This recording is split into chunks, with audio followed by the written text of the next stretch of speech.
Alam natin lahat, napakalakas ni Sara ngayon, walang kalaban. Na gusto mo Vice President, mag-campaign na tayo maaga. Mag-file ka ng Vice President, marami kang makakalaban dyan. Kung si Sara, kung sa Presidente, wala ka rin laban at the time. So, ang suggestion ko, mag-file muna tayo for President para pag nag-file si Sara, you slide down for Vice President, protected ka na, and I deliberate to talk to Mayor Inday Sara na ikaw ang Vice President, protected ka na. All the towns of Ilocosur, bago ang palengke, bago ang munisipyo nila, except Nambacan. Anong ginawa ko? Nagbigay 10 hectares, binibili nila ng 500 million, 5,000 per square meters. 10 hectares, tinahalaga ng 500 million. Tinatawaran sa akin ng 500 million. Ang worth noon, 800 at the time. Ngayon, 15,000 na per square. Anong ginawa ko? Did I took advantage? No. Hindi ko binenta sa munisipyo. Ngayon, nakatayo ng palengke bago, munisipyo, lahat. Binigay ko lang ng 1.2. Lugi kagad ako ng 380 million. Ang leadership is sacrifice. Hindi pa umurakot.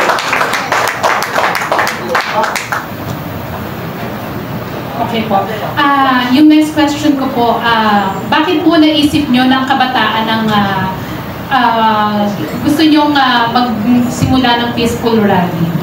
Dahil future ang mga kabataan ang iniisip ko. Kailangan tulungan natin ang kabataan. It's the future of our children. Saan sila pupunta kung puro 70 trillion ang utang natin? Umuutang pa tayo, nawawala naman lahat sa mga kurap. Kaya kailangan sila mag-lead para walang masabi ang tao na politician yan, maraming mga bintanan, hinggitan. Mga kabataan mag-lead, supportan natin sila. Student leaders, tumayo po kayo. Dahil kinabukasan nyo ito, hindi namin kinabukasan. So may ihahanda na po ba kayong hakbang para kayo pong magpasimula? Suggestion ko lang yun kung gusto nila. Yun ang the most peaceful. Ngayon, yung mga ibang leaders, sinasama sila sa protesta. Baka mangyari pa kagaya sa Nepal. Magulo masyado. Ayaw ko yung mapapanaw din yung mga estudyante. So kaya kakuha peaceful revolution against corruption. So sa tingin niyo po, paano natin masisiguro na hindi sila magagamit ng any sector para sa pansarili nilang agenda? Kaya nga nakikiusap ko rito, kasabi natin lahat, pabayaan natin ang mga kabataan ngayon kumilos. This will be the first time in the Philippines, or I think in the world, na ang kabataan ang mag-lead ang revolution against corruption.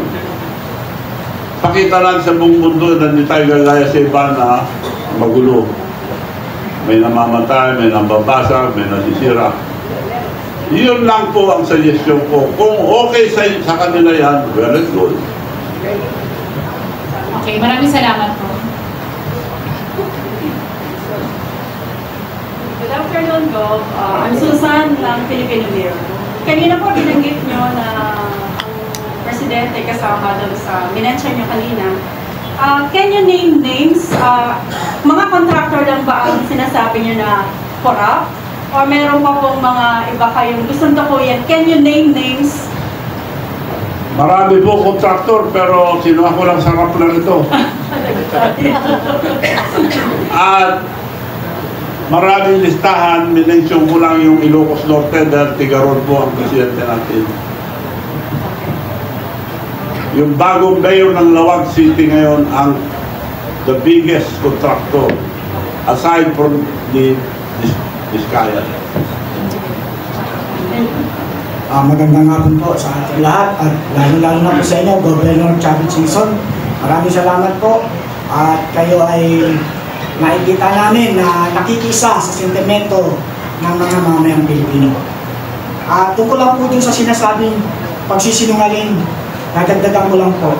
Maliwanag po ang pagsisinungaling ng ating Pangulo dahil dun sa binanggit niya po na 5,500 na flood control project na natapos na at marami pang kasunod. Subalit ang Panginoon po ang nagpahayag na talagang wala pong natapos. Yun po ay isang kasinungalingan po na hindi niya na-verify. Kaya tama po ang sinabi niyo na napakasinungaling po talaga. At tungkol naman doon sa sinasabi na kung kasama pa ang Pangulo sa korupsyon, kitang-kita naman po. Dahil unang-una, ang lahat ng nagaganap na ito, imposibleng walang kinalaman ang ating head of the state. Dahil siya po ang pinakamataas na tao sa ating bansa, dapat po lahat ng nagaganap bilang competent leader ng ating bansang Pilipinas, dapat po talaga ay alam niya ang nagaganap at nangyayari. Katulad nga po ng 250 na congressman na pumirma, imposibleng hindi niya alam dahil alam niya po na ang anak niya ang nanguna nito. Yun lamang po. Maraming salamat po. Mukhang tama po kayo dyan. Ang budget, iuutos ang presidente sa DBM. DBM gagawa ng project upon instruction of the president. I-re-review muna, magre-review dyan, presidente. Ipapasa niya sa Kongreso at Senado, mga kasama niya lahat. Sino hindi sumusunod doon? Ngayon, bibintangan niya ibang tao. Alam niya lahat yan. Kaya may Alzheimer kako dahil minention niya yung graft and corruption sa flood control. Kasama siya, nakalimutan niya eh.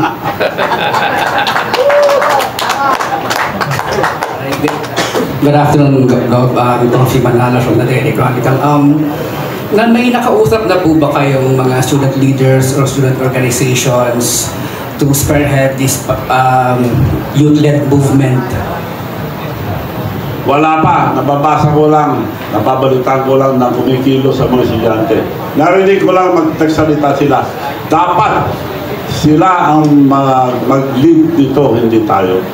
And how do you envision this youth-led movement kung sakasakaling may tumugo sa panawagan ninyo na pangunahan ng kabataan, ng revolusyon sa pamagitan ng huwag pagdalo sa mga eskwelahan? Paano niyo po ito nakikitang ma-execute ng mga kabataan? Well, future nila ito eh. So are you calling for boycott Yun ang of... future nila. So sila bahala kung ayaw nila, sila maapektuhan. So are you calling for total boycott? Kung hindi itong korupsyon, sila epektado, wala silang kinabukasan. Kaya dapat sila ang kumilos mismo para hindi mabahiran ng mga politika. So yung pong boycott ng mga estudyante sa eskwelahan, sa pagdalo sa eskwelahan nila, sa paaralan should be continuous habang hindi bumababa yung mga corrupt sa pamahalaan. Suggestion ko lang yun para peaceful. Walang gastos pa. Lalaban tayo sa demonstrasyon. Dami nilang pera. Lalaban ng demonstrasyon, magbabayad sila ng mga kalaban. Mumurahin pa tayo yung mga attack dog. Marami silang attack dog. Yung mga trolls. Anong laban natin yan? Ako nga, bago ko magsalita, may mga nag-attack. Attack dog ang tawag ko dyan. Pinabayaran sila para sila ika. And one final clarification, dahil sinama niyo sa panawagan na pagbaba sa pwesto si Pangulong Marcos na kasama sa mga involved dun sa flood control projects na yan. So nangangulugan po ba na sinasabi niyo rin na si Pangulong Marcos ay involved sa korupsyon? Tayo na lang ata hindi nakakaalam ah. O sinabi mo eh.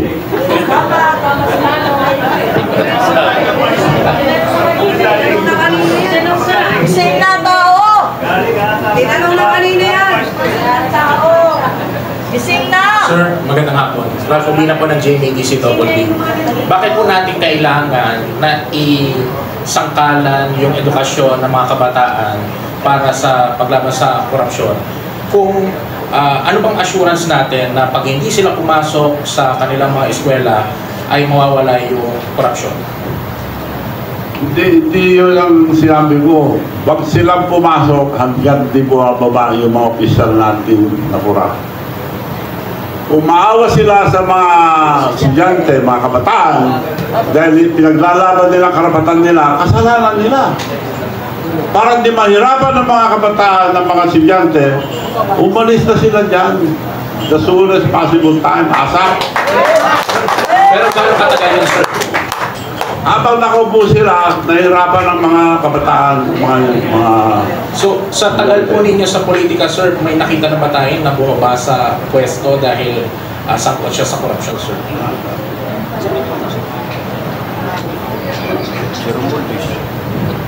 Dito sa Pilipinas, wala pa. Sa ibang bansa, nagpapakamatay pa.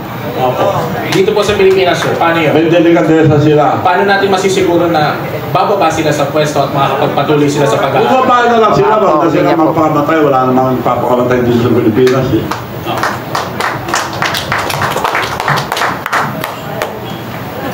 Magandang hapon po, ETA na 98.3 FM. Go!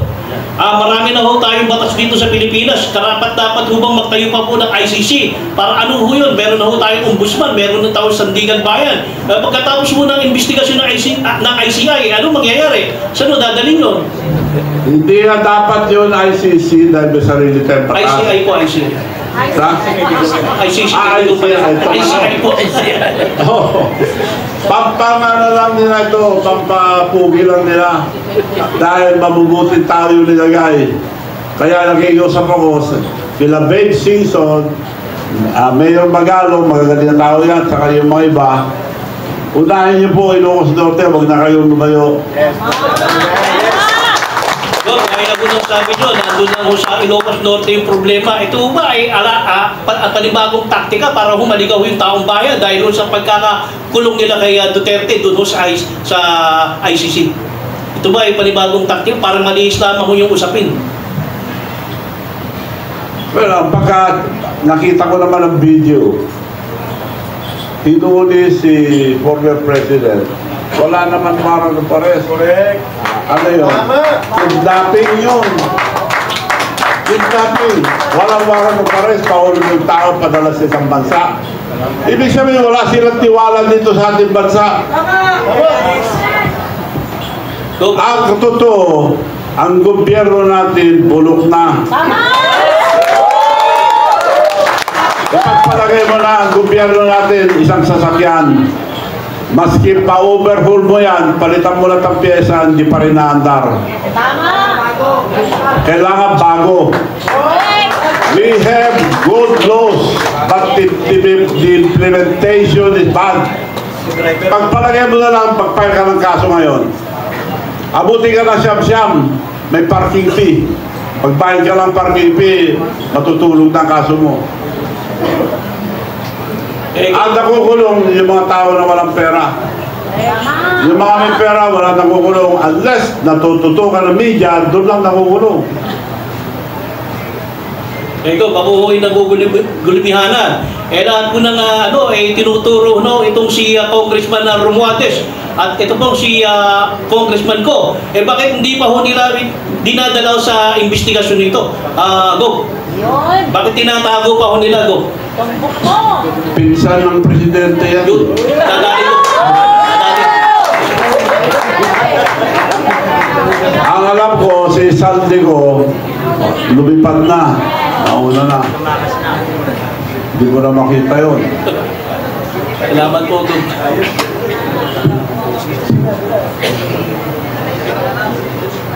Hi Sir, Dea Lear po from Radyo Pilipinas. Sir, sa isang interview, sinabi niyo na kayo ay umaatras na ng suporta sa Pangulo at isa po ba sa dahilan ay dahil hindi nabigyan ng pwesto o posisyon bilang director sa PCSO ang anak ninyo?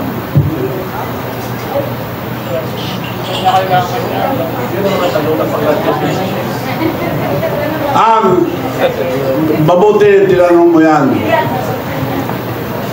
Nung magkatapos ng eleksyon, ikwento ko na lang paano naging presidente itong BBM. Tinawag ako ni Senator Amy Marcos, Manong Chavit, can you help us for the re-election of Bongbong? Dahil tinaya lang, sabi niya. Yes, tawagin mo muna ang leader sa North meron akong i-explain sa inyo kako. I will call them, but I will use your name because you're the President of Bayos League. Tinawag nila sa bahay nila, dumating mga congressman, governors, mayors. Sabi ni Senator Mike Aimee, thank you for coming so we could start the early campaign of Bongbong for Vice President. Dahil dinaya siya, sabi niya. But Manong Chavit sa plan, Manong, can you please tell us your plan? Okay ako. Alam natin lahat, napakalakas ni Sara ngayon, walang kalaban. Now, gusto mo Vice President, mag-campaign na tayo maaga. Mag-file ka ng Vice President, marami kang makakalaban dyan. Kung si Sara, kung sa Presidente, wala ka rin laban at the time. So, ang suggestion ko, mag-file muna tayo for President para pag nag-file si Sara, you slide down for Vice President, protected ka na, and I have the leverage to talk to Mayor Inday Sara na ikaw ang Vice President, protected ka na. Palakpakan lahat sila. Thank you, Manong, sabi yung BBM. Okay.